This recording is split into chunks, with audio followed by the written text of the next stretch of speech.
Então vamos lá, né? Capítulo 2, a preleção de Eusébio. Eu acho que esse Eusébio ele foi político quando ele era encarnado. O cara tem uma... Né? O cara faz uma rapa na história, meu amigo. Parece ministro do Supremo falando, né? Ele vai lá atrás e vem raspando. Ele fez um bom apanhado da história humana. Sim.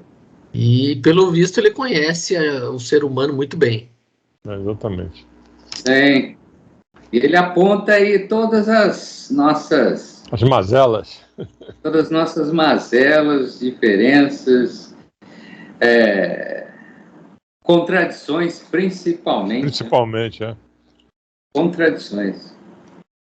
Os dois lados, né? Tá sempre os dois lados. 0 a 180. 0 a 180. Sim. Acha o fiel da balança, como dizia minha mãe, falava muito isso.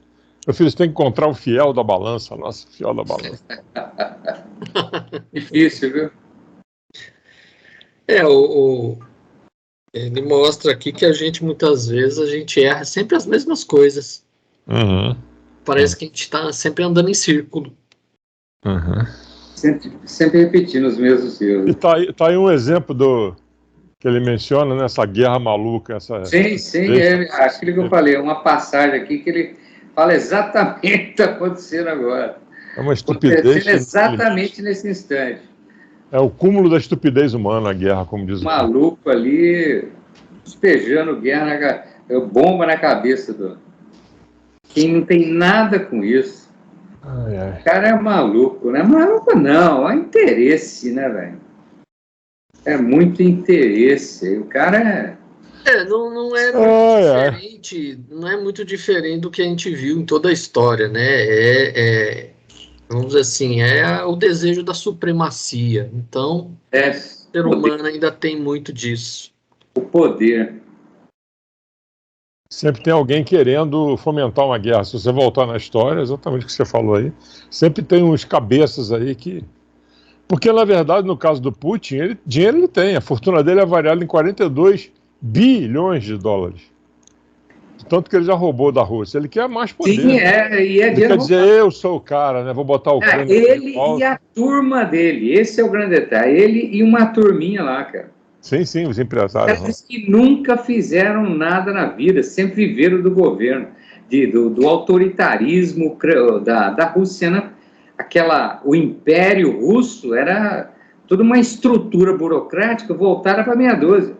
E ele era um dos caras. Apareceu, né? Diz que na realidade ele não tem conhecimento nenhum do que é o capitalismo. Ele não tem conhecimento nenhum. Todos esses conceitos capitalistas, ele não conhece, nunca conheceu. Mas sempre viveu da burocracia russa, né? Na verdade, ele é um inconformado com a extinção da União Soviética. Sim. Ele não aceita isso. Ele não aceita isso, porque realmente mexeu com toda a estrutura, né? E eles estavam acostumados. Ele diz que foi um grande erro do Yeltsin fazer isso. Deixar que isso acontecesse, né? Mas, vamos ver, tá na mão de Deus aí. Deixar é o único... A gente tem que segurar na mão dele, viu? Infelizmente, nós estamos na mão desses caras aí. Um louco desse resolve apertar aquele botão. Meu Deus do céu. Meu Deus, tá louco. Vamos aí a nossa primeira questão. Vamos lá. Porque após o encontro com o plano espiritual, ao acordar, não nos recordamos com precisão dos momentos vividos? Mais uma vez, né? Toca nesse assunto aí. Ele começa a preleção dele aí, logo em seguida, né? Naturalmente, não poderes guardar em plena recordação desta hora, retomando o envoltório carnal em virtude da deficiência do cérebro, incapaz de suportar a carga de duas vidas simultâneas, a lembrança do nosso entendimento persistirá, contudo, no fundo de vosso ser, orientando-vos as tendências superiores para o terreno da elevação e abrindo-vos a porta intuitiva para que vos assista o nosso pensamento fraternal. Essa seria a resposta, né? Ele vai, né? Na verdade, ele continua aqui. O orientador fez breve pausa, fixando o olhar calmo e lúcido sobre a leve e incessante chuva de raios prateados. Eu acho que eu não me lembro se é naquele livro, mas o que fala sobre o perispírito, ele é bem explicado essa questão, por que a gente não lembra. Porque o que a gente vê com os olhos do cérebro material, a gente fixa porque está no nosso cérebro material. Isso. Quando a gente dorme, que a gente sai do nosso corpo, vai para outras plagas, como dizia-se antigamente, e aí você vê com os olhos do espírito, porque se a gente for ver bem, o espírito ele não tem olhos, né? Ele não tem órgãos como o nosso corpo físico. Então você sente, você enxerga, tudo por todo o envoltório que é o perispírito, as sensações é por todo esse envoltório. Então, aquilo que você está enxergando no mundo espiritual, ele não passou pelo cérebro material. Então, uma vez que não passou pelo cérebro material, você não consegue, ao retornar ao corpo, tem esse conflito de informação, porque a informação que está no seu, você como espírito, aquilo que você viu, as suas lembranças, suas memórias, como espírito, como não passou pelo cérebro material, tem alguma coisa ali que não encaixa. Então aí você não consegue, ao acordar, você não consegue recordar plenamente aquilo que você viu, porque as lembranças, não tem o mesmo encaixe, entendeu? É como se fossem pecinhas de quebra-cabeça, uma encaixando na outra. Só que aí, nesse caso, as pecinhas são diferentes, você não consegue encaixar. Então aí você não lembra com detalhes. Mas tudo aquilo que você viu, que você escutou, né, tudo isso fica no seu, vamos dizer assim, no seu íntimo, lá na sua consciência. Então você tem uma vaga lembrança em termos de intuição, em termos de consciência, né? Porque aquilo está lá no seu inconsciente, então você sente, você tem essa lembrança intuitiva, né? Não é igual uma lembrança que você viu com seus olhos materiais, é algo que está ali no inconsciente seu. Então esquecer, você não esquece, mas você não lembra de detalhes. Mas todas as lições que foram passadas e tudo mais, fica com você ali. A gente tem aqueles insights, né? Fragmentos aí de... E é o que ele fala aí, né? O cérebro é incapaz de suportar a carga de 2 vidas simultâneas. Isso. A lembrança do nosso entendimento persistirá no fundo do ser, né? Abrindo-vos a porta intuitiva para que vos assista ao nosso pensamento fraternal. Sim. Então fica lá uns resquícios, né? E muitas vezes você ignora, né? Muitas vezes você ignora. Às vezes você está recebendo um recado, né? Às vezes você está recebendo uma oportunidade de resgatar alguma coisa através da intuição e você simplesmente ignora. Eu não sei se já aconteceu isso com vocês. Aí depois você cai em si e fala, puta, ali era uma oportunidade, cara. Né? Sim, de alguma forma se apresentou na minha frente ali uma oportunidade de evolução e eu simplesmente ignorei. Sim, e outras vezes você aproveita, né? Sim, outras vezes a gente aproveita, justamente. Mas eu acho que é tudo fruto da nossa imaturidade ainda, né? Como espírito, né? Sei lá, eu vejo assim, de repente, a gente não tem essa sensibilidade ainda apurada a ponto de receber todas as mensagens positivas, ou o que seja, né, de maneira geral, assim. Eu penso assim, sei lá. Eu diria que também, né? Mas aí existe um outro lado da história, que é a questão do benefício da dúvida, né? Você não ter uma lembrança fixa, firme, né, clara do que está acontecendo na sua vida. E aí, novamente, volta o assunto, né? Sabe lá se aquele cara que está do seu lado ali matou você na outra encarnação, né? Sabe lá se aquela pessoa que você está convivendo com ela foi seu chefe, por exemplo, em outra vida e maltratou demais você, pô. Então, se você descobrir essas coisas claramente, como é que você vai viver, pô? Né? Porque você está no meio ali, você vem para ficar exatamente ali mesmo. É fundamental a gente ter a consciência de que nada acontece por acaso, né? Isso aí é uma máxima do kardecismo. Esse é o grande ponto. E você Nada acontece por acaso. saber lidar com isso. Essa acho que é a maior dificuldade, viu? E você saber lidar com isso. Aliás, ele diz, você está onde você pediu para estar. Mas Você que escolheu. Eu penso que assim, quando você recebe uma orientação lá, o ideal é que você não lembre mesmo por quê. Vamos supor que seja uma situação que você tem que tomar uma decisão. Se você lembrar com detalhes de tudo que aconteceu, tudo que foi falado para você, você acaba tomando uma decisão mais porque falaram para você do que realmente a sua vontade tenha prevalecido.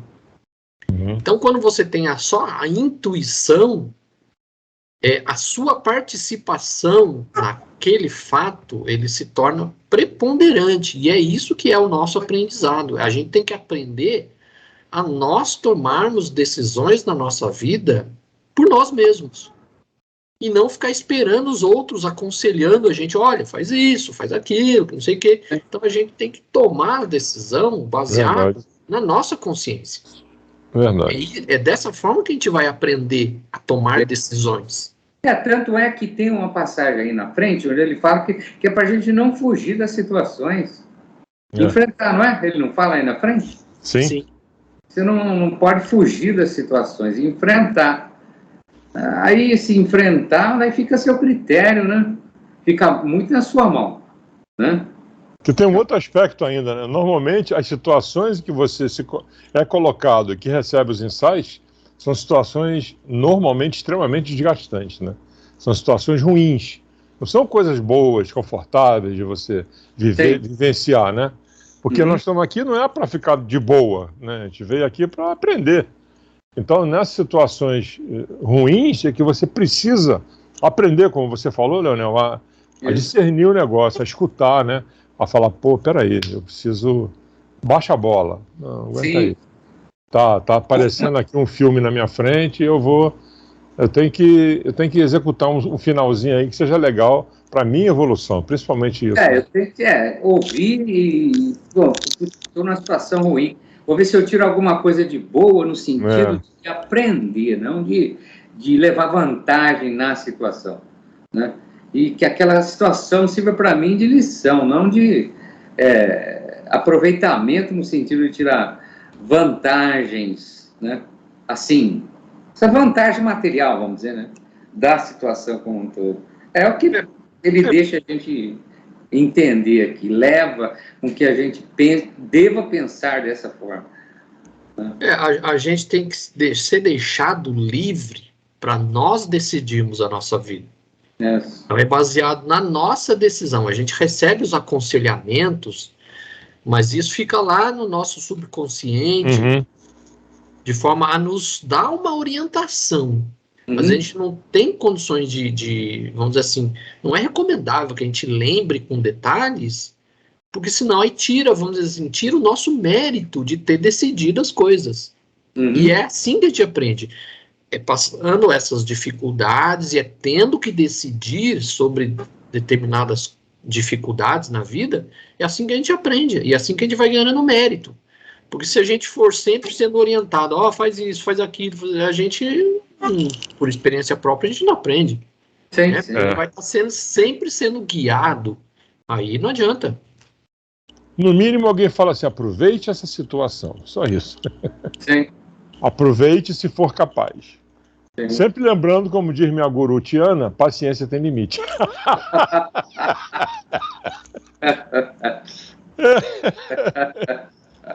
Pô, Tiana, a gente tem que aproveitar a situação. Não, peraí, paciência tem limite. Vamos lá.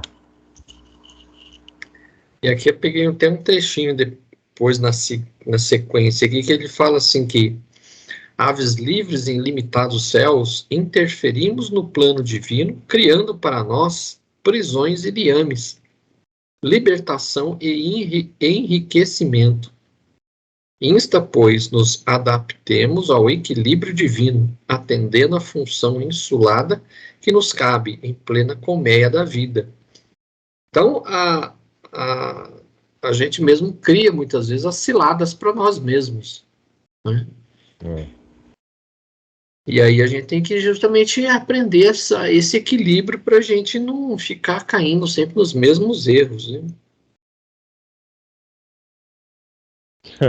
Utilizando corpos sagrados, perdemos, entretanto, quase despreocupadas crianças, entretidas apenas em jogos infantis, o ensejo santificante da existência.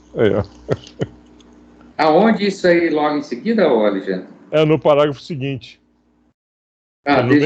Fazemos, terminamos e reconhecemos os inconvenientes dos viagens reparadores e regressamos perplexos com o reinício. Somos no palco da crosta planetária os mesmos atores do drama evolutivo. Cada milênio é um ato breve, cada século é um centenário veloz, utilizando corpos sagrados. Perdemos, entretanto. Aqui ele coloca no palco da crosta planetária, somos no palco da crosta planetária os mesmos atores do drama evolutivo. Então a gente está sempre vindo aqui novamente, sempre toda a tarefa para a gente ver se faz, né, certo dessa vez, né? Aproveita 10%, volta. E ele arremata o parágrafo dizendo: enquanto milhões de almas desfrutam bons ensejos de emenda e reajustamento, de novo entregues ao esforço regenerativo nas cidades terrestres, milhões de outras deploram a própria derrota, perdidas no atro recesso da desilusão e do padecimento. Então você não aproveita o que você está vendo aqui na frente, sofre. Milhões. A gente recebe novas oportunidades, né, de reajustamento, e aí quando chega aqui a gente muitas vezes cai novamente, sempre nos mesmos erros. É isso aí. Por isso que os maias, por exemplo, diziam que a história era cíclica, porque eles provavelmente já tinham conhecimento da reencarnação. Eles sabiam que eram os mesmos que voltam, né? Então são os mesmos cometendo os mesmos erros de sempre. Pois é.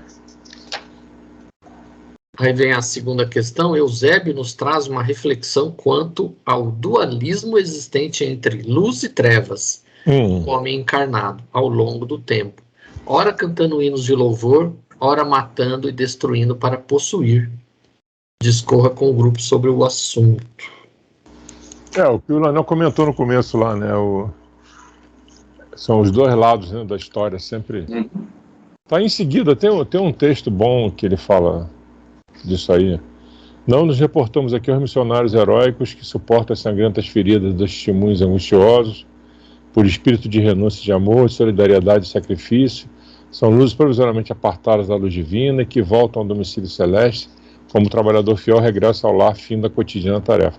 Referimos-nos às vastas multidões de almas indecisas, presas da ingratidão e da dúvida, da fraqueza e da dissipação, almas formadas à luz da razão, mas escravizadas à tirania do instinto. No rasgo de humildade, Eusébio continuou: falamos de todos nós. Quando ele falou ali no começo, eu me encaixei, então ele já bateu ali. Falamos de todos nós, viajores que extravagamos no deserto a própria negação.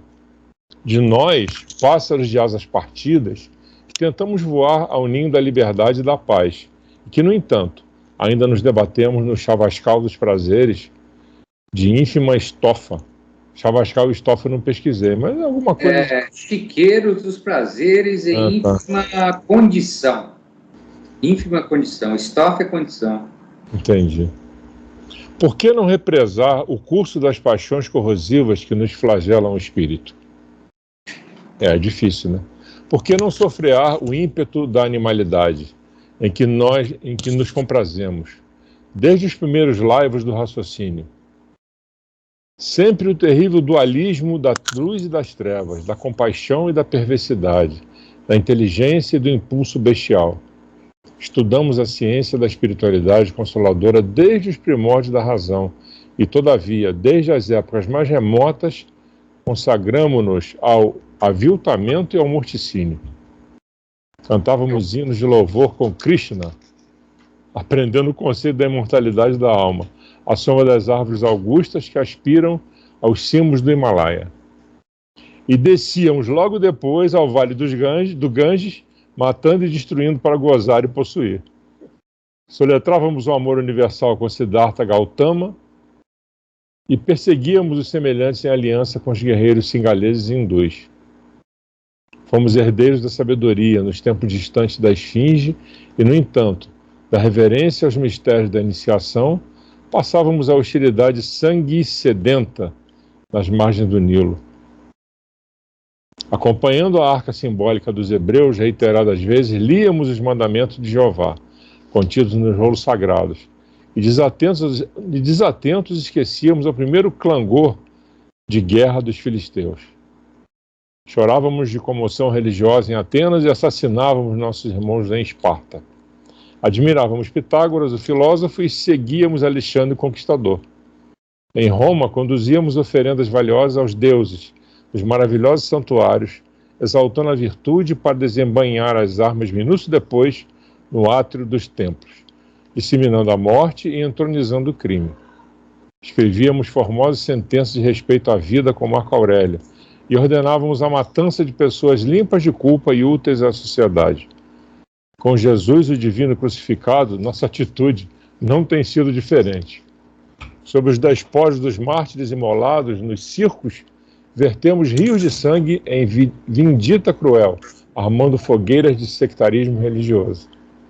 Suportamos administradores arbitrários e ignominiosos, de Nero a Diocleciano, porque tínhamos fome de poder, e quando Constantino nos abriu as portas da dominação política, convertemos-nos de servos aparentemente fiéis ao Evangelho em criminosos árbitros do mundo. Pouco a pouco esquecemos os cegos de Jericó, os paralíticos de Jerusalém, as crianças de Tiberíades, os pescadores de Cafarnaum, para afagar as testas coroadas dos triunfadores. Embora soubéssemos que os vencedores da terra não podem fugir à peregrinação ao sepulcro. Tornou-se a ideia do reino de Deus fantasia de ingênuos, pois não largávamos o lado direito dos príncipes, sequiosos de fastígio mundano. Ainda hoje, decorridos quase 20 séculos sobre a cruz de Salvador, benzemos baionetas e canhões, metralhadoras e tanques de assalto, em nome do Pai magnânimo, que faz refulgir o sol da misericórdia sobre os justos e sobre os injustos. E vai por aí. De Hitler a Putin. Tá aí. Tá aí, ó. Triste, tá aí. Né? Muito triste. A história tá aí, ó. Não deixa ninguém mentir, né? Será que nós vivemos essa época aí? Ele fala aqui bem claramente, falamos de todos nós, viajores que extravagamos perto da própria negação. Então ele está falando da história da humanidade, está falando de nós mesmos. Com certeza nós vivemos em todos esses períodos aqui que ele está citando aqui, senão a gente não estava aqui nesse planeta. Se a gente está nesse planetinha atrasado aqui, que nós participamos de todas essas coisas aqui. Debalde exortou-nos o Cristo a buscar as manifestações do Pai em nosso próprio íntimo.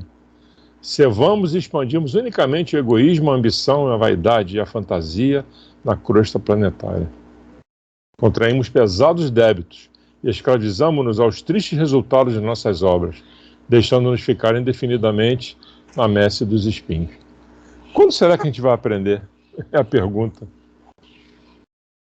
Atingimos a época moderna em que a loucura se generaliza e a harmonia mental do homem está a pique de sossobro. De cérebro envolvido e coração imaturo, requintamo-nos presentemente na arte de esfacelar o progresso espiritual. Tristeza. Pois é, 2000 anos que 2000 anos. veio e a gente ainda está convivendo com guerra. Né? É bom, então, bom inclusive a gente citar, que a gente fala agora a guerra do momento, que é a guerra Rússia e Ucrânia, mas, na verdade, o mundo sempre esteve em guerra. Né? Tem algumas guerras invisíveis aí que não aparecem na mídia, né? Então... São as guerras frias, né, que eles falam, né? É sempre um catucando o outro aí, né? É aquele conflito entre Israel e Palestina, que continua, é uma coisa contínua desde a década de 50. Tá vendo ali conflitos na África, países da África sempre estão sendo ali um ou outro conflitando, guerras civis. Uhum. Tem aquele conflito que está havendo no Iêmen, né? Que tá todo vapor lá, só que ninguém noticia. São coisas menores, né? Em paz mesmo o mundo nunca esteve. Né? Então... Se for olhar, por esse lado, com certeza que não. Tem esses extremistas aí, né, que cortam a cabeça das pessoas, tacam fogo nas pessoas, em nome de Alá. É mais triste ainda, né? Como ele diz ali no texto, em nome de Deus, em nome de Jesus, eles fazem atrocidade. Sim. Que é viva Alá, salve Alá, Maomé, vai lá e corta a cabeça do infeliz. Ele fala que ainda hoje, decorrido quase 20 séculos, na época, hoje já é mais de 20 séculos, né? Sobre a cruz do Salvador, benzemos baionetas e canhões, metralhadoras e tanques de assalto em nome do Pai magnânimo. Então, quer dizer, a gente ainda não aprendeu nada. Decorridos 20 séculos, ainda não aprendemos nada. A realidade triste é que acho que a gente não deu nem um passo, nem meio passo, né? E já poderíamos estar bem adiantados. Os otimistas diriam, não, mas as coisas já vão melhorar, né? Mas se a gente analisar toda a história pelo menos, no mínimo, desses últimos 2000 anos, a gente vê que mudou muito pouco. Verdade. Tem uma parte mais acho que é o mais na frente que ele se refere à próxima pergunta, eu acho. Que ele fala que a ciência, enfim, muitas doenças estão sendo eliminadas, etc., com o desenvolvimento da ciência, etc., mas que o lado espiritual está ficando, né? Mais na frente, ele fala da cólera, da lepra, do câncer. Está no final dessa página. Mais na frente um pouco. Que ele fala um pouco mais para frente, a gente fala: até quando seremos gênios demolidores e perversos? Ao invés de servos leais do Senhor da vida, temos sido soldados dos exércitos da ilusão, deixando à retaguarda milhões de túmulos abertos sob aluviões de cinza e fumo. Debalde exortou-nos o Cristo a buscar as manifestações do Pai em nosso próprio íntimo. Cevamos e expandimos unicamente o egoísmo e a ambição, a vaidade e a fantasia na crosta planetária. Então, o que a gente vê hoje aí nessas guerras é isso. É egoísmo, ambição, vaidade. Não tem outra de certa coisa. forma, o prazer que ele menciona também, né? Os prazeres. Que não deixa de ser um prazer. O nosso amigo lá, ele deve ter prazer em fazer o que ele está fazendo, destruindo um país. Pô. Então, infelizmente, é isso. Diz, né, as pessoas que convivem com ele, que ele é frio que nem uma pedra de gelo, né? Então, ele não se comove com a morte de ninguém. É quase um psicopata, o cara. Ele não sente nada. Ele era espião da KGB. Né? Ele era agente da KGB. Ele era agente da KGB. Ele foi treinado para matar mesmo. Ele matar de forma fria mesmo, usando uma das piores técnicas. Tanto é que uma das coisas que ele não deixa, você não pode se aproximar, encostar nele. Ele é proibido encostar nele. que ele usa desses artifícios aí, inclusive para aqueles... Acho que foi um dos opositores aí lá, que ele envenenou o cara, só com um toque lá de veneno lá simulou, né, uma situação para poder envenenar o cara. Olha que interessante, no parágrafo seguinte ele menciona, né, um livro de 1942, e ele descreve a guerra da Rússia com a Ucrânia aqui, ó. Hoje as coletividades humanas ainda sofrem o assédio da espada homicida, e chuvas de bombas arremetem contra populações indefesas. No entanto, a febre amarela, a cólera, a varíola foram dominadas. A lepra, a tuberculose e o câncer experimentam combate sem trégua. Existe, porém, nova ameaça ao domicílio terrestre, o profundo desequilíbrio e desarmonia generalizada, as moléstias da alma que se ingerem, sutis, solapando-vos a estabilidade. Quer dizer, o pessoal lembrou das doenças físicas, mas esqueceu da alma, né?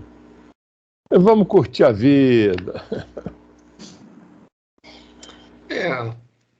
Com as guerras vem as doenças, né?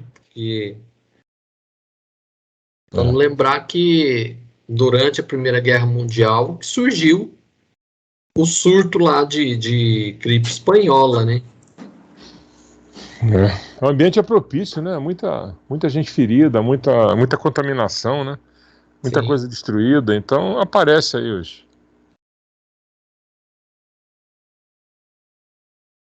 Tomara que não venha um outro corona aí com essa história toda. Eu espero que não também, né? Aí vem a terceira questão. Comente sobre a alienação mental e o resultado desta catástrofe em nossa mente, corpo e planeta, e qual o trabalho salvacionista necessário para o enfrentamento dessa situação. Tá logo em seguida aí, meu amigo Leonel.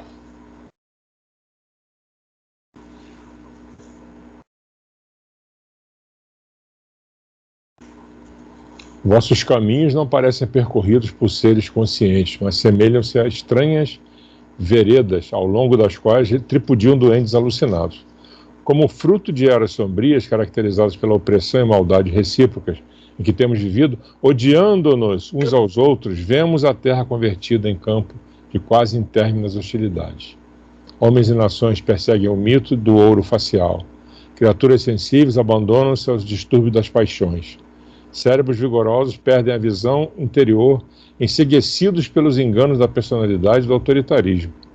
Empenhados em disputas intermináveis, em duelos formidandos de opinião, conduzidos por desvairadas ambições inferiores, os filhos da terra abeiram-se de novo abismo que o olhar conturbado não lhes deixa perceber. Esse antivórtice, meus irmãos, é o da alienação mental, que não nos desintegra só os patrimônios celulares da vida física, senão também nos atinge o tecido sutil da alma, invadindo-nos o cerne do corpo perispiritual. Quase todos os quadros da civilização moderna se acham comprometidos da estrutura fundamental.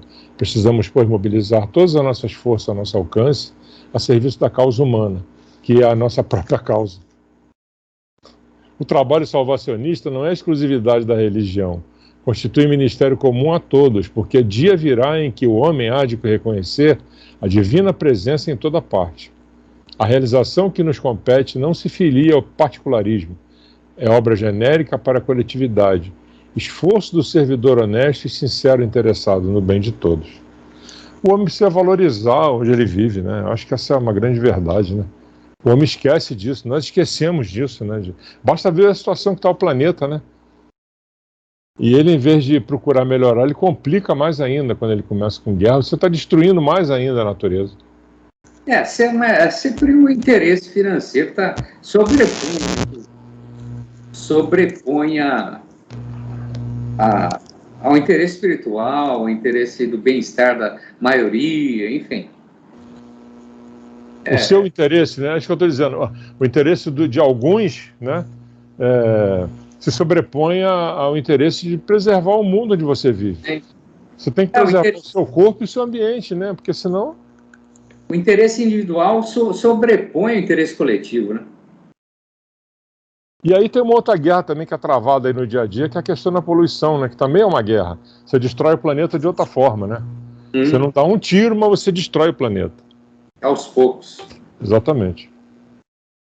Então você não enxerga Você fica tão alienado que você não enxerga que nós temos que preservar o que nós temos aqui, né? Reconhecer a divina presença em toda parte. É uma criação de Deus isso aqui, pelo amor de Deus. Porque aqui ele coloca: homens e nações perseguem o mito do ouro fácil. Criaturas sensíveis abandonam-se aos distúrbios das paixões. Exatamente. Cérebros vigorosos perdem a visão interior, enceguecidos pelos enganos da personalidade e do autoritarismo. Empenhados em disputas intermináveis, em duelos formidandos terríveis de opinião, conduzidos por desvairadas ambições inferiores, os filhos da terra abeiram-se de novo abismo, que o olhar conturbado não lhes deixa perceber. Então, assim, o trabalho salvacionista necessário é justamente a gente olhar para ver se não está tendo nenhuma dessas coisas aqui e mudar a nossa forma de pensar, a nossa forma de agir. Faça a sua parte, pelo menos, né? Alienação mental que ele diz aí, né? Só acho que quando ele fala novo abismo, é um velho novo abismo, né? Porque você vai cair de novo num lugar comum, né? De prazeres, de valorizar demais a parte material, tanto o seu corpo como os bens, como o ouro, como ele fala ali, né? Deixando de lado o espírito. E por isso você não valoriza o lugar onde você vive, né? Mas ele deixa uma esperança ali quando ele diz, né, que um dia você vai reconhecer a divina presença em toda parte. E isso aí eu acho que vai sensibilizar, né?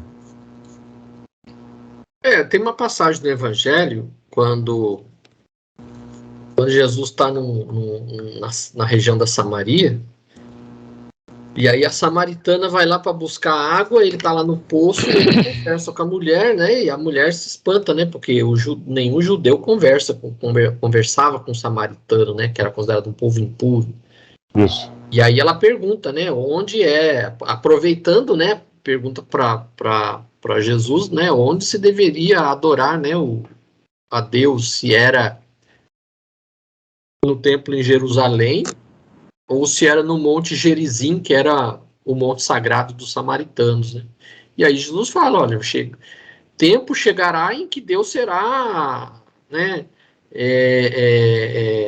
assim, celebrado em todos os lugares do mundo, não em templos de pedra, mas em qualquer lugar do mundo, né? Se a gente pensar que o mundo inteiro é criação divina, Deus está em todos os lugares, não só numa igreja ou num centro espírita.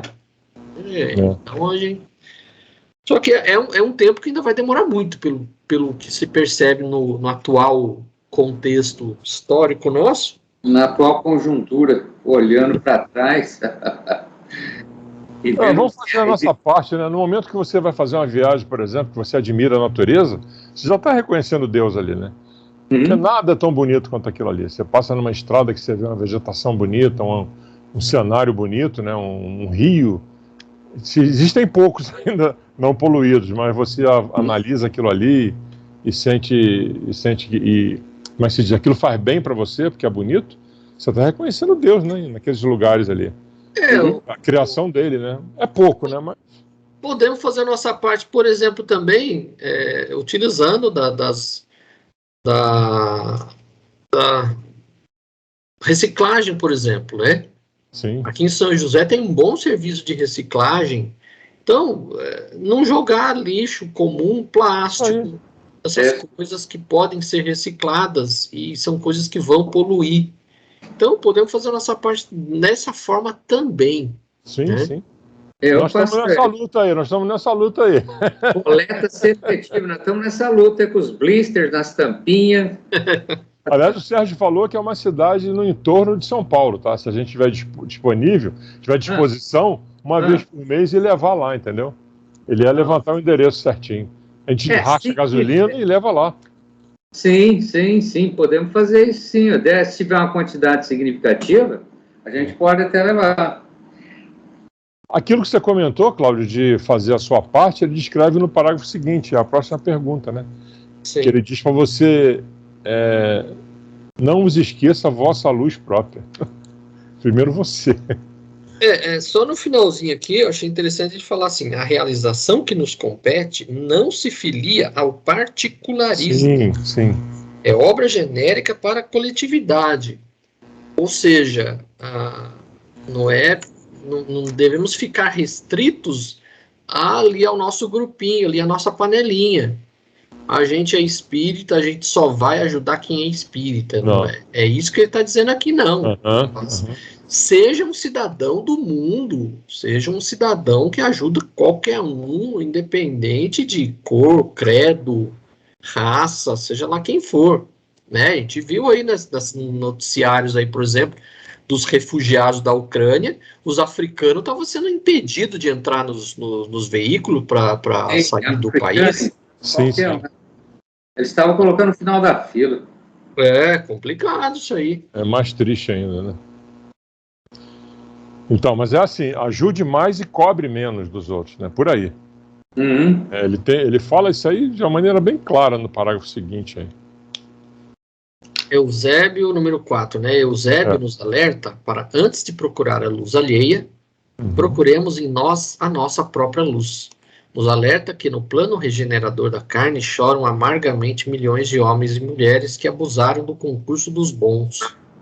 Displicentes e recalcitrantes esquivaram-se da oportunidade de acender a própria lâmpada para atender aos seus próprios caprichos. Comente. Eu diria que eles ignoraram a parte espiritual, né? Ignoraram o ajudar o outro, ignoraram o fazer pela evolução e ficaram agarrados ali à parte material, né? Que também é uma coisa que bate muito, né? Então, as oportunidades que a gente tem de evoluir, né? Porque a busca é sempre essa, né? E evoluir é você ajudar, é você preservar, né? É você viver de novo fazendo aquilo que Cristo tanto ensinou, né? Tanto fez, né? Aliás, ele fez mais do que falou, né? As atitudes dele, né? O que ele fez em termos de humildade, de desprendimento, né? A começar pela vinda dele aqui. É o que a gente precisa fazer, né? Se visitais a nossa companhia buscando orientação para o trabalho sublime do Espírito, não vos esqueça a vossa luz própria. Não conteis com archotes alheios para a jornada. Em míseros planos de sofrimento regenerador nas vizinhanças da carne, choram amargamente milhões de homens, é o que está no texto ali, né? E de mulheres que abusaram do concurso dos bons, precipitando-se nas trevas ao perder no túmulo os olhos efêmeros com que apreciavam a paisagem da vida à luz do sol. Displicentes e teimosos esqueceram-se de todas as oportunidades de acender a própria lâmpada. Aborreciam os atritos da luta, chegavam o gozo corporal como objetivo supremo de seus propósitos na terra. E quando a morte lhe cerrou as pálpebras saciadas, passaram a conhecer uma noite mais longa e mais densa, cheia de angústias e de pavores. Ou seja, o cara, quando morreu, enfrentou a realidade, né? Ele esqueceu, né? Angústias e pavores. Ele assaciou o lado físico, né? A gente mergulha na carne, né? A gente mergulha aqui na terra. E a gente ainda muito apegado à matéria, a gente acaba deixando, né, esses instintos mais atrasados nossos prevalecer. E aí, quando a morte chega, a gente não realizou aquilo que a gente se propôs a realizar quando veio, né? Aí se depara, né? Engraçado é que tem um conflito que ele diz, né? Olhos efêmeros com que apreciavam a paisagem da vida à luz do sol. Ou seja, o cara, eu não sei, eu posso ter entendido errado, mas o ser humano, de um modo geral, fica extasiado com os prazeres da vida.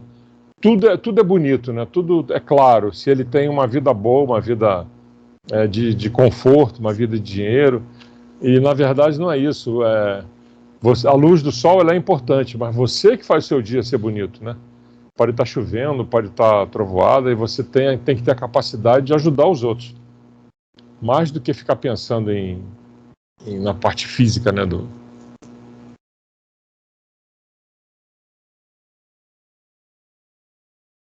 Esse apreciável na paisagem da luz do sol, na verdade, ele é só uma figuração para mostrar que a gente viveu no mundo material, mas só para nós mesmos.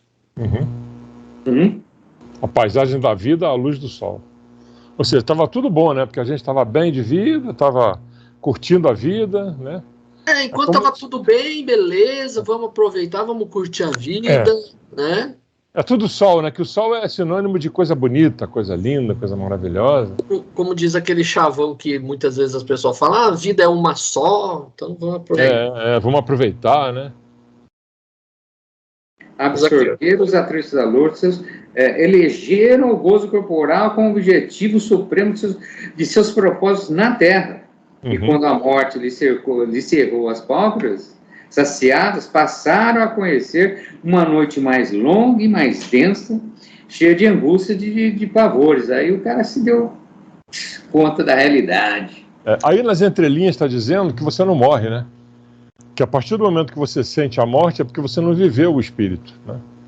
Nós somos espíritos na essência, né?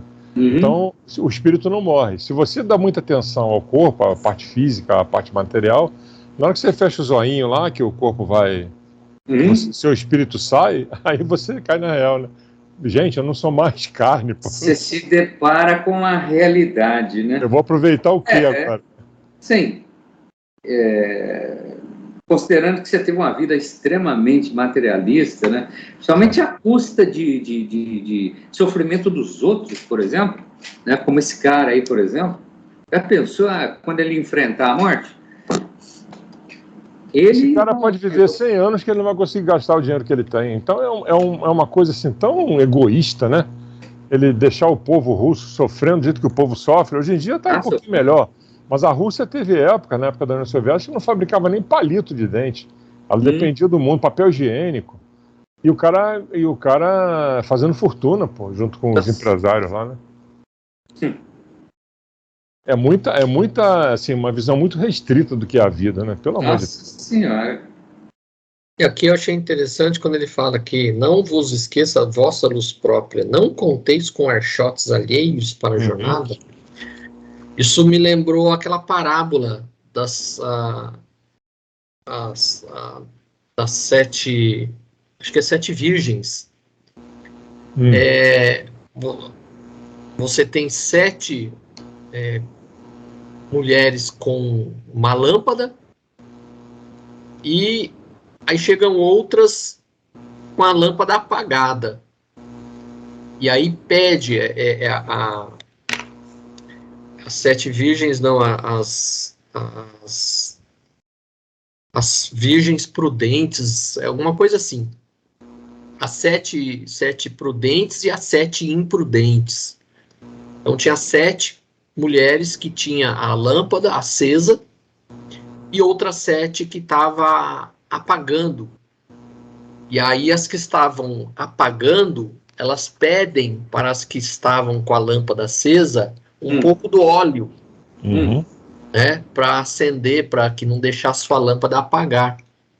E aí na parábola elas falam, não, vai até a cidade e compra lá, a gente não vai ter condições de doar o nosso óleo para vocês não. Vão lá na cidade e comprem.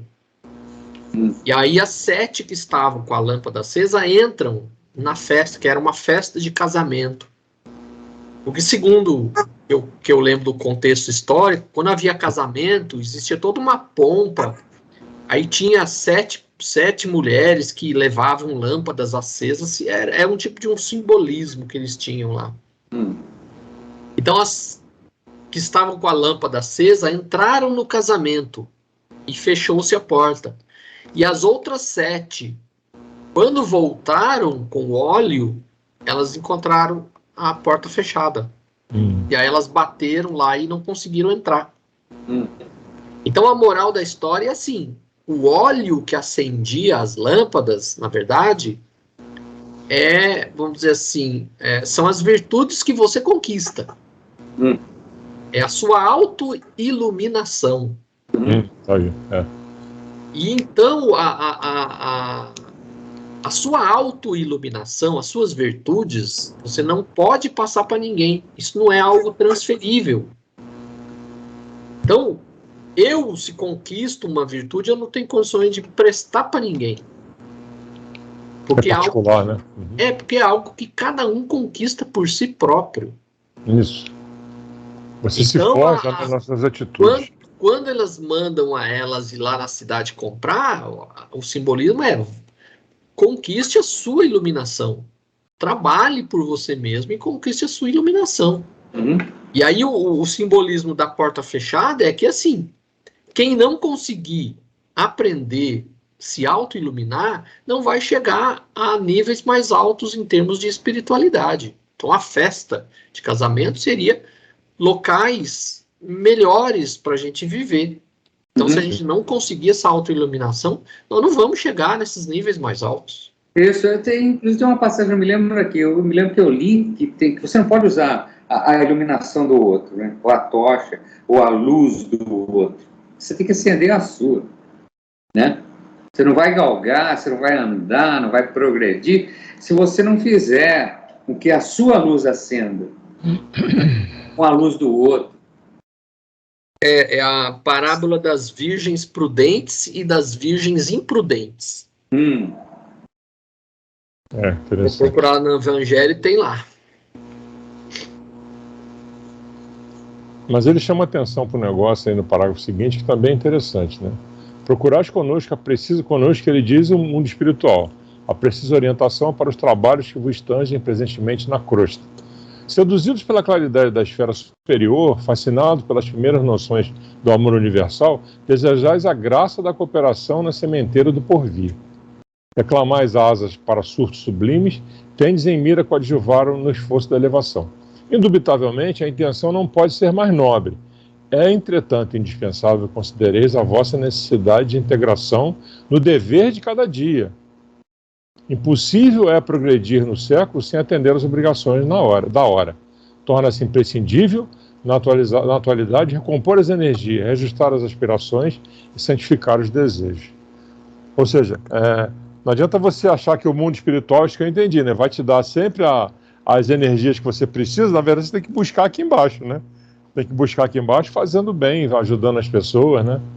O dever de cada dia. Faça o dever de cada dia. Ele fala assim: procurais conosco a precisa orientação para os trabalhos que vos tanges presentemente na crosta da terra. Então é assim, aquele grupo que estava lá foi justamente buscar a orientação, né? Então aí as pessoas chegam lá, vê todo aquele ambiente, fica seduzido pela luminosidade. Eu quero. Como é que eu faço para conseguir atender as obrigações da hora? A vossa necessidade de integração no dever de cada dia. É tão simples, né? Você não pode querer que alguém... E, de novo, é a luz, né? A luz dos outros para você. Porque aí ele fala, reclamai asas para os surtos sublimes, tendo em mira coadjuvar no esforço de elevação.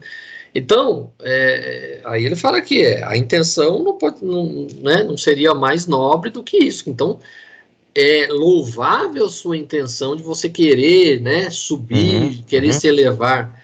Mas aí ele fala, impossível é progredir no século sem atender às obrigações da hora. Então, você não vai conseguir asas para subir se você não trabalhar, né? Não trabalhar em si mesmo e não trabalhar em prol dos outros. Né? Então, você está aí na Terra para isso. Ou seja, nós estamos aqui na Terra. É isso, nós, isso. Aquilo que você está vendo ali é toda aquela luminosidade, aquela sabedoria, né? Aquela coisa linda que você quer alcançar. Não, você não vai receber isso de graça. Ninguém vai te... Vamos fazer uma aula hoje de como você ser um cara iluminado. Assim, o cara pensa assim, né? Eu vou receber luz como? Né? Você vai receber luz sendo humilde, trabalhando, né? De novo, trabalho. Obrigações da hora, né? E dever de cada dia. São duas coisas que ele coloca aqui, uma da outra. Dever de cada dia e obrigações da hora. É, meu amigo, é trabalho, não tem esse negócio, não. Não basta crer na imortalidade da alma. Inadiável. Próxima. Essa é a próxima. A número 5, né? É. Ô, Eusébio, dá uma luzinha aí. Tem uma lanterninha aí, Eusébio? Rapaz.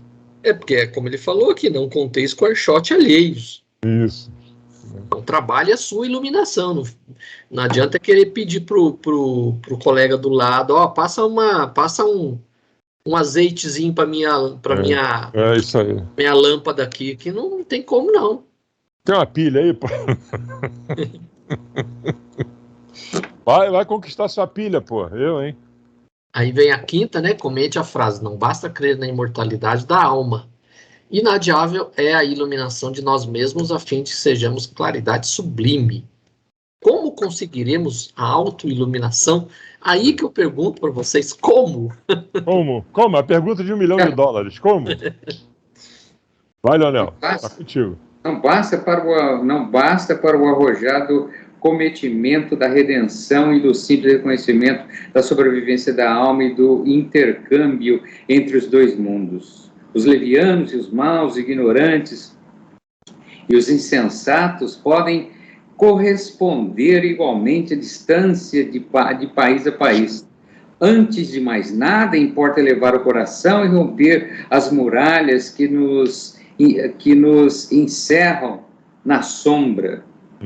Esquecer as ilusões da posse, dilacerar os véus espessos da vaidade, abastecer-se do letal licor. Abster-se do letal licor do personalismo vergonhoso, aviltante e vergonhoso, né? Para que os clarões do monte brilhem no fundo dos vales, a fim de que o sol eterno de Deus dissipe as transitórias trevas humanas. Isso é bonito, hein? Caramba.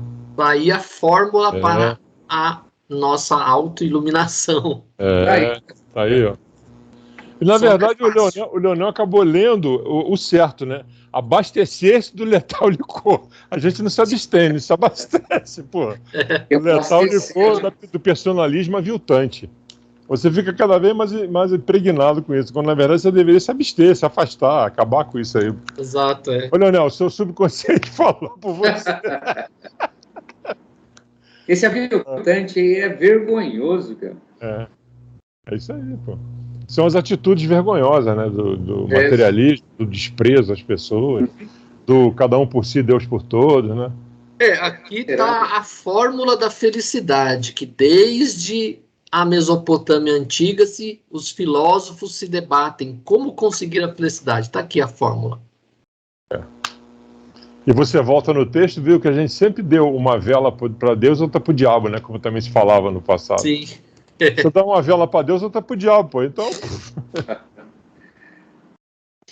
Aí vem a sexta, né? Comente a frase: a porta divina não se abre a espíritos que não se divinizaram pelo trabalho incessante de cooperação com o Pai Altíssimo. Está na página 26. Nossa, o meu está aqui na 30, no final da 30, que a porta divina não se abre a espíritos que não se divinizaram pelo trabalho incessante de cooperação com o Pai Altíssimo. E o solo do planeta que vos prendeis,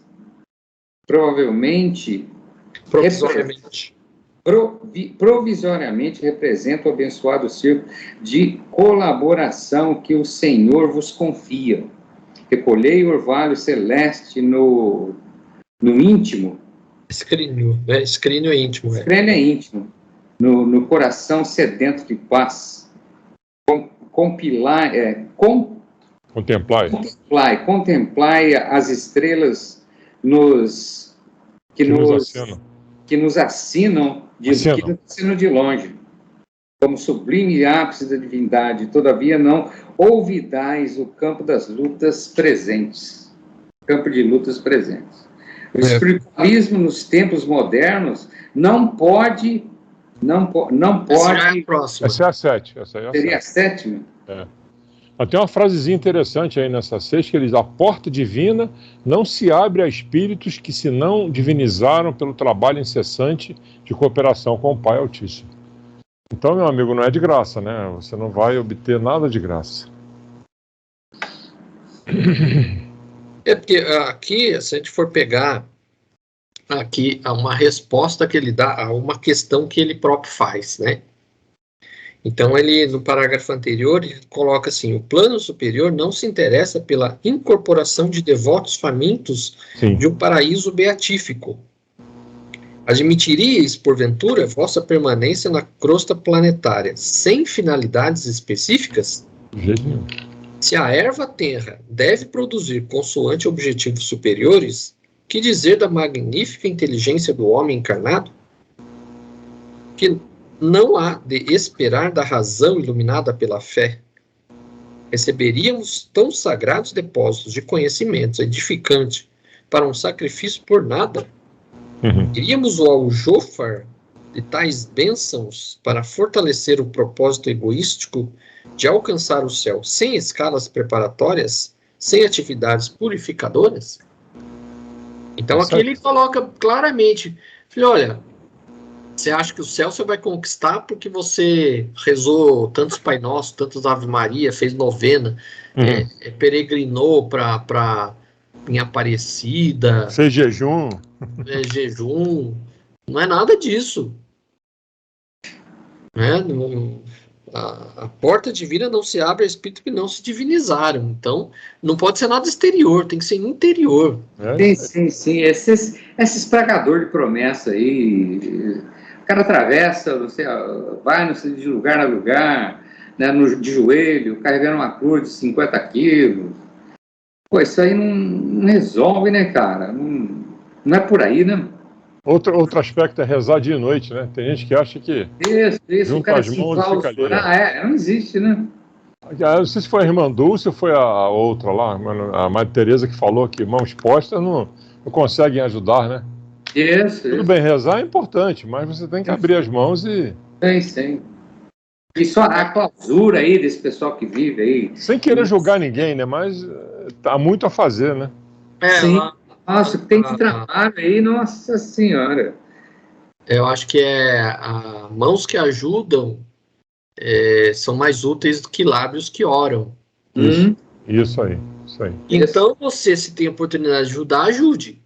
Só numa situação que você realmente se vê privado de fazer qualquer coisa, aí sim você vai à oração, porque aí a oração é a única coisa que é o último recurso, né?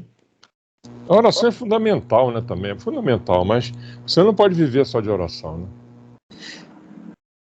E essa questão aí de promessa, essas coisas aí que o Leonel falou, é que infelizmente a maioria das pessoas foi educada para entender que isso realmente é agradável a Deus. E as pessoas fazem isso na boa fé.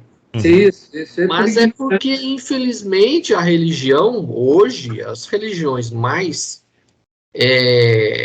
cultuadas, que é catolicismo e protestantismo, eles não explicam as coisas, porque eles não têm acesso às coisas espirituais. Eles ficaram fossilizados no tempo em interpretações completamente errôneas do texto do Evangelho. Então, eles educaram toda uma sociedade durante séculos e séculos que esse tipo de exterioridade cultual é alguma coisa que agrada a Deus, e, na verdade, né, não é isso a realidade, né? Mas tem uma passagem aqui, acho que é mais para frente, aí, onde ele faz essa referência aí, ele fala sobre o trabalho, enfim, sobre a espiritualidade e o trabalho individual, que comparando isso, essa atitude espírita, comparando isso às religiões, às religiões escritas, né, aquilo que as pessoas se acostumaram a venerar, né, só a escrita, né? Como os evangelhos fazem. O cara lê a Bíblia de ponta a ponta, né? O cara não é capaz de pegar um copo de água e dar para um caboclo, né? Puxa vida. Aí vem a sétima, né? Qual a missão essencial do espiritualismo nos tempos modernos? De que forma alcançaremos? Em seguida aí.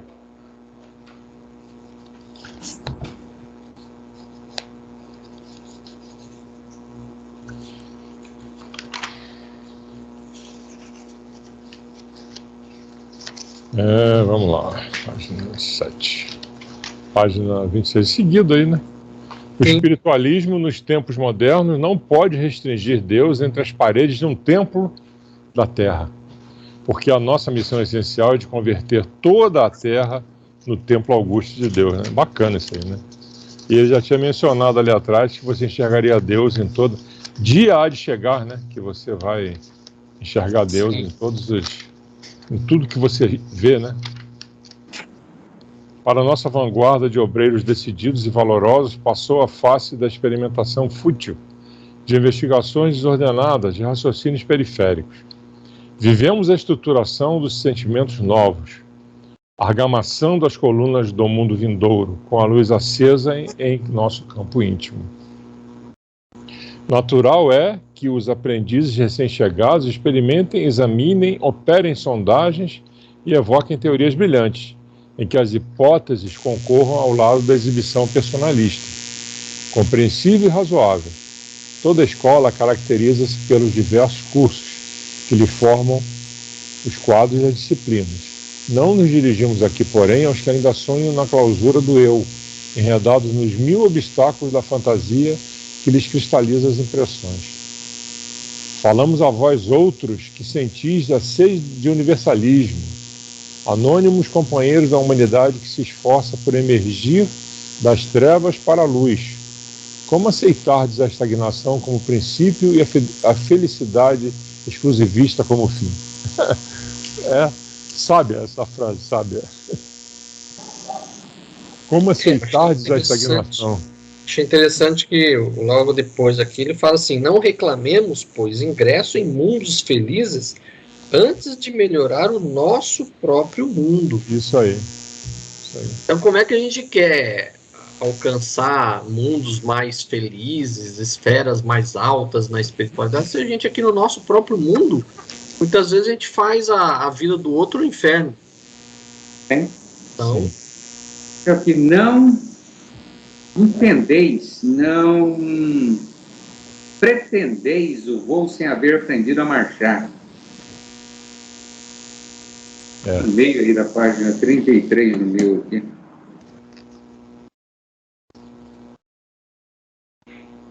Aqui acho que vem o trechinho que você até citou, Leonel. Ele fala assim: o governo universal não nos circunscreveu às atividades à guarda de altares perecíveis.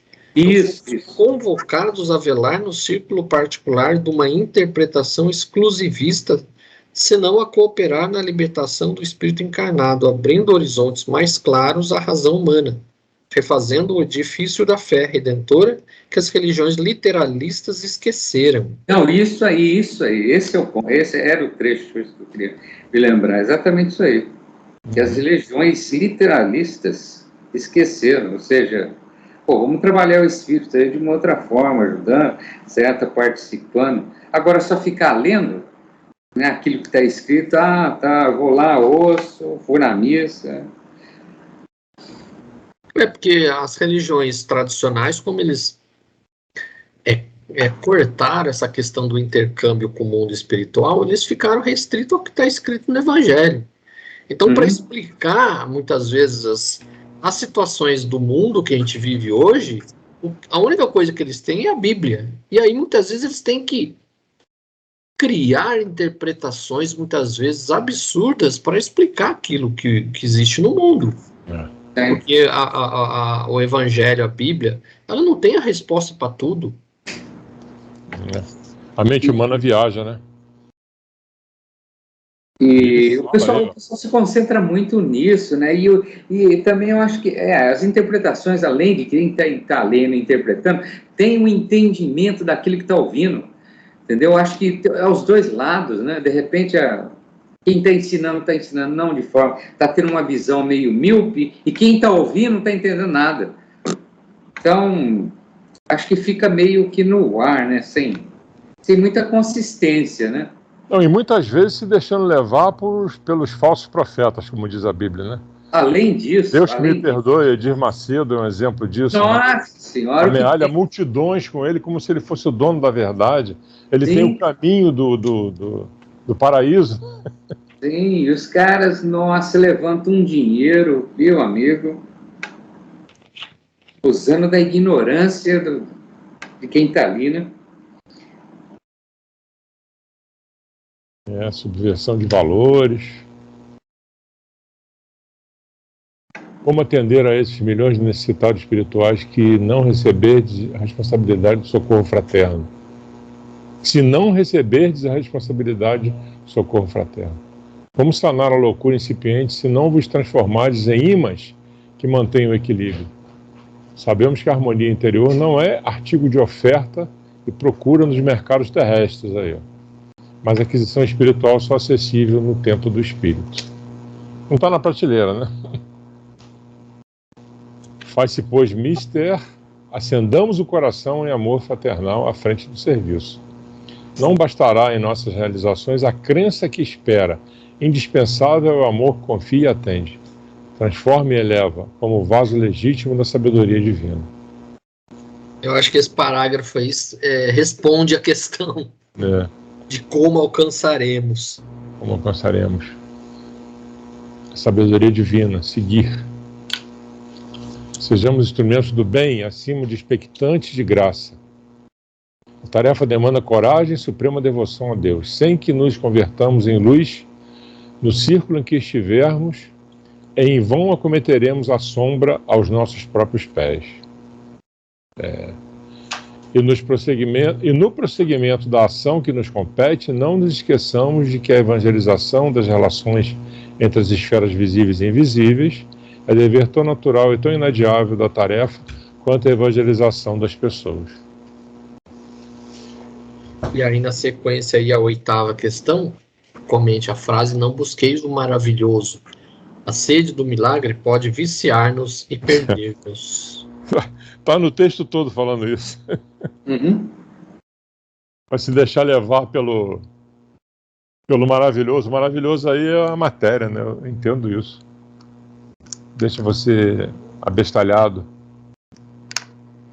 E você vê que as coisas aqui, eu estou citando esses trechos do Evangelho, aqui também me lembrei de um outro trecho, quando os fariseus chegam para Jesus e falam: olha, se você mesmo o Messias e fizer um milagre aí para a gente acredita em você. Aí ele fala: olha, não vou fazer milagre nenhum para vocês aí não. Por quê? As pessoas estão procurando isso, milagres. Sim. De maneira geral, é sempre assim, né? Todas essas religiões, de maneira geral, buscam, o pessoal espera, né? Espera. O cara vai para buscar a graça, né? Ele não quer trabalhar para obter a graça. Ele estende a mão, né? E tem gente que vai para o espiritismo também, maravilhado com os fenômenos espirituais, e acha que isso, nossa, né? Tô no outro mundo agora. E não é assim, quer dizer, a gente sabe que a mediunidade, ela é tarefa, não é nenhum superpoder. Mas tem muita gente que chega no espiritismo e fica maravilhado com essas coisas, e acaba, como ele fala aqui, viciado e acaba se perdendo. Eu já cansei, olha, eu tô no espiritismo, eu tive contato com o espiritismo desde criança. Minha mãe se tornou espírita, eu era criança. Eu fui no centro espírita, no Divino Mestre, várias vezes tomava passe, desde que eu era criança. Eu tinha, acho que talvez uns 5, 6 anos de idade, quando eu fui as primeiras vezes, né, lá no tomar passe lá. Eu só não participei de evangelização infantil porque eu achava chato pra caramba. Mas eu participei. Então, desde aquela época até hoje, eu segui no espiritismo. Eu comecei no espiritismo mesmo quando eu tinha 15 anos. Eu entrei na Mocidade Espírita. Então, nesses anos todos que eu estou no espiritismo, cansei de ver pessoas que chegam maravilhadas, que nem fogo de palha. Chega maravilhado no espiritismo, depois vê que não é aquilo que esperava e sai fora. Né? Então, essas coisas que acaba as pessoas se perdendo, porque a pessoa chega maravilhada achando os fenômenos uma maravilha, e acaba depois, com o tempo, percebendo que o espiritismo não é uma religião de milagres, não é uma religião de fenômenos maravilhosos. É de trabalho e muito trabalho. E como dizia a Tiana, com o mesmo salário. O salário mesmo, O médium não é ninguém fora da curva. O cara chega lá achando que vai, como ela dizia, né? Achando que vai sair de lá com 6 números da lota na mão. Hoje postaram um memezinho no curso de médio lá, diz assim, uma mãe conversando com a outra. Você teve quantos filhos? Aí ela responde, 3. Aí a outra fala assim, todos normais? Ela diz, não, tem um que é médio.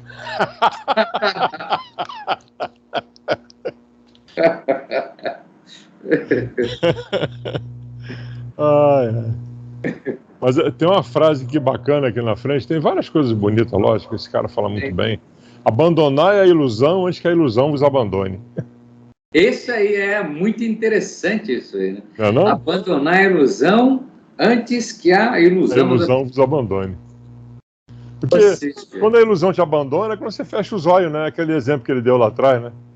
Acabaram essas ilusões. Pô, eu achava que era uma coisa e a outra, meu amigo. Eu não acordei, né? Então você tem que abandonar isso aí por aqui, né? Para não ficar iludido depois, né? Eu achei interessante aqui, ele coloca assim,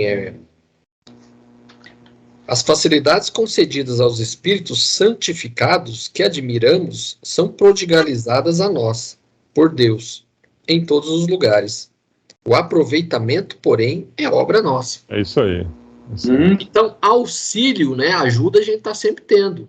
Agora depende da forma como nós vamos utilizar esse auxílio.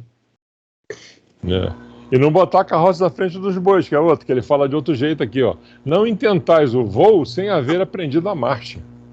Sim. Eu sou o cara. Não, meu amigo, você está muito longe de ser o cara.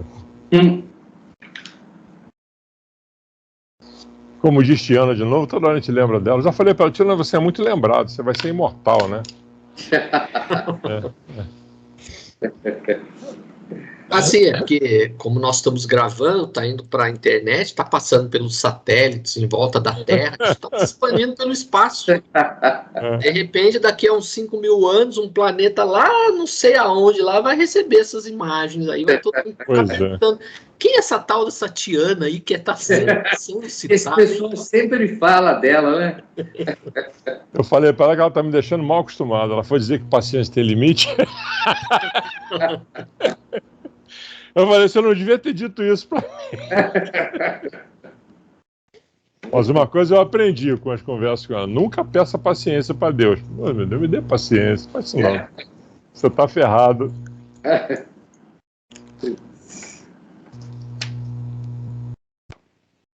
É isso aí. E ele fala aqui no finalzinho 2 palavrinhas, né? Ser feliz. Logo após retirar-se, ladeado pelos assessores que lhes incompunham a comitiva, o nobre mentor confortou-me bondoso. Ser feliz.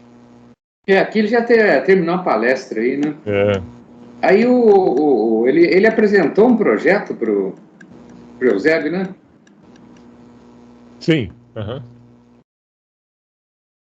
Eles vivem fazendo isso. Acho que eu digo, é muito trabalho, né, cara? A gente dá muito trabalho para eles. Ele coloca assim, quando Calderaro se referiu aos meus projetos, mostrou-me Eusébio paternal sorriso e expondo-nos providências diversas a tomar, recomendou nos puséssemos em contato com o grupo socorrista a que o assistente prestava ativa colaboração. Então, um tipo de plano de trabalho, né, que ele se propôs a fazer, né? Mais um, né? Eu acredito que lá em cima tem bastante dessas palestras, né? Eu acho que deve ter bastante. E se Deus quiser, a gente vai ter oportunidade de participar de alguma. Você pode participar desde hoje, né? Você sai navegando por aí. Dá continuidade, né? Enfim. É que hoje a gente ainda está preso aqui à carne, então não dá para lembrar muito, né? Mas o pessoal das vibrações, até comentei isso outra vez, né? Eles acham que eles ajudam muito Bezerra de Menezes lá todas as noites, quando tem as vibrações lá. Depois vem os comentários, né? Dormi profundamente, acredito que estava ajudando. Eu fico rindo, mas não posso rir, você não vai pro céu. Tem que deixar as pessoas aprenderem por si próprias que elas não são a última bolacha do pacote, né? Eu vou ajudar Bezerra de Menezes, ele me convocou, eu fiquei tão grata com isso. Tá certo. Perfeitamente. É isso aí, encerramos por hoje, então.